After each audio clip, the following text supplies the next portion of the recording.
What up? This is Anthony. I'm an epileptic.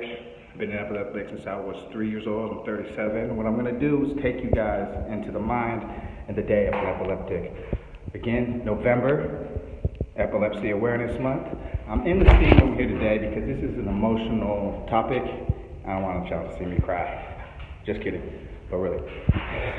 So, the way we live our day-to-day life, I wake up, gotta take my pills. First things first, forget taking care of the kids and everything else. If I don't take my pills, I can't do anything else. I'm going to be no good to my kids. So I need to make sure I have my medications. Now, there's no one there telling you to take them. There's no robot magically putting them in front of your face. I'm not 3 or 4 or 5, 6, 7, 8 years old anymore. So it's my responsibility. If I miss a dose, that's my fault.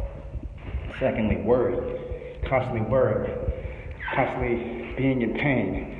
Constantly hurting, constantly living in fear, worrying all the time and fearful that you're going to hurt yourself, you're going to hurt someone else.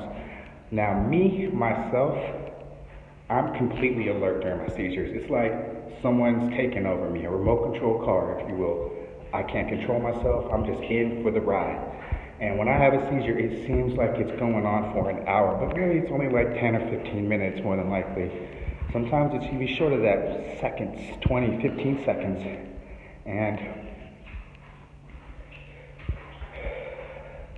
yeah, just want to let you know that if you have an epileptic in your family, you know someone at work, school, friend, give it up to them. Every day you gotta let them know that they're strong and they can make it and they can do it. And they just need to persevere, push through. Now, growing up, I didn't want to hear that. I didn't want no one telling me I could do this or that. I was me, I had seizures, leave me alone. Some people are like that. Some epileptics are very sensitive. And that's how I used to be when I was younger. But I'm not anymore. Here I am online with my shirt off in the steam room, giving everybody an update on the life of an epileptic. Lunchtime comes around after I drop off my daughter. I got to take my pills again. Get lunch ready for the kids, make sure that I get enough oxygen to my brain, just making sure that these small steps are taken to ensure that I have a seizure-free life. Third, go to work, sit in front of a computer for 8 hours a day. Is that recommended for an epileptic? Hell no. Does it pay great? Yes, it does. What's the title? I'm a banker. Anthony Williams, 37-year-old seizure. Working at a bank. Most people, almost everybody that has met me, nobody knows I have seizures unless I tell them.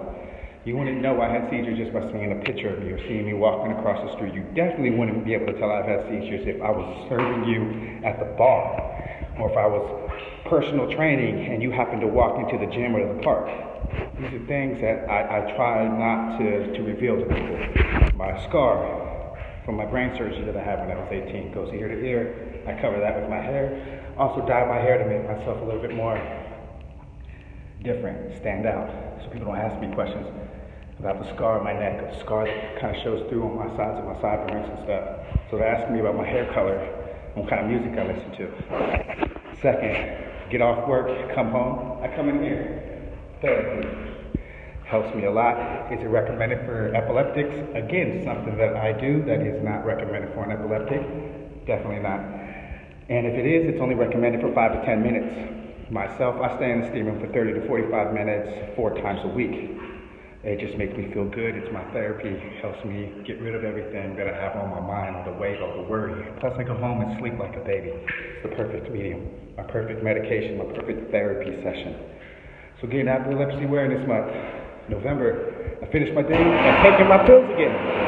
3 times I take my pills. If I miss one dose, I'm falling out at work, crashing my car on the freeway, having a seizure.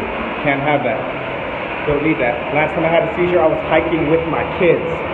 Hyperextended my finger and had to snap it back on my own. Screamed pretty loud. The kids got scared, took off running. We ended up at the ER. I actually ended up passing out that day due to the pain in my finger and the condition I was in after having that seizure. So heaven sent an angel to pick us up and take us to the hospital. That angel didn't stay. She just dropped us off. So thank you, whoever helped us out there in Arizona when we were on that Thunder Mountain. Thank you very much. Thank you. And to the guy out there who I told him I had seizures too, and I was trying to get some gas, he filled up my tank. Thank you, brother. And to that woman that didn't know I had seizures, but came over just to check on me after I had one at the school. She didn't know what was going on, but she was just really there for me. And to her, I want to say thank you. I believe her name was Mrs. Green. She was the janitor. So, in conclusion here, pills 3 times a day, constantly living in fear, feeling like someone's behind me, constantly pushing me or shoving me. That's something I live with every day. That's called my aura. That's letting me know that the seizure is going to come and to get ready. Those auras do disappear and evaporate after a couple seconds though, but that's the reason I'm afraid of heights. I can't have someone behind me or thinking someone's behind me and then I go ahead and make the irrational decision by jumping. What they did when they did my brain surgery, they removed a quarter-sized piece of my left frontal lobe, which controls cognitive thinking, and it also controls my impulses. So if you thought your mom or your girlfriend was a bad impulse buyer at the shop, hey, meet Anthony Williams, man. I take it over the limit. You know how many pairs of shoes I have? You know how many hats? So, giving it up again if you guys got epilepsy.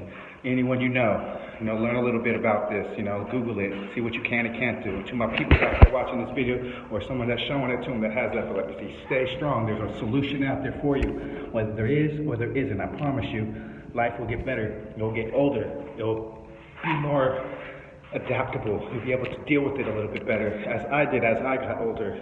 Now, me, I had a rough life, got mixed up, got lost as an adolescent, so I took the wrong path.